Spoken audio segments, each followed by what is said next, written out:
È veramente il classico caso in cui il cinema non è soltanto arte, visione, immagine, ma va oltre.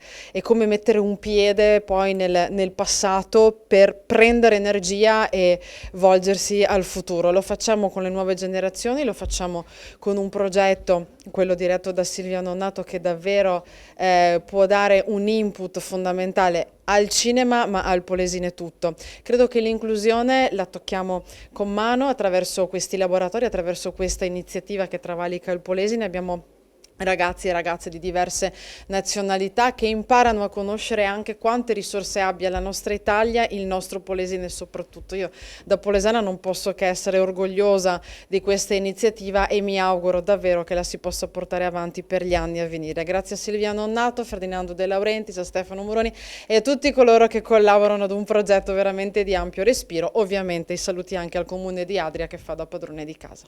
Siamo qui oggi per presentare un progetto, il Cinema dell'Inclusione, un progetto che è nato dalla sinergia di due associazioni, appunto la Polesine Terra Emersa e il Centro di Documentazione Polesano di Badia Polesine, e che consiste appunto nel coinvolgere giovani, adolescenti in un percorso appunto di inclusione sociale, cioè attraverso il linguaggio cinematografico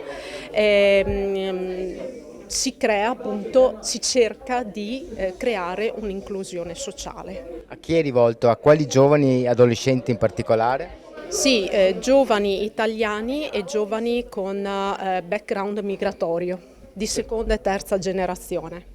Mentre ho frequentato questo corso ho avuto troppe conoscenze con professori, un'esperienza meravigliosa. L'ambiente è troppo comodo, non solo non solo palazzo è comodo, anche le persone molto gentili, amichevoli.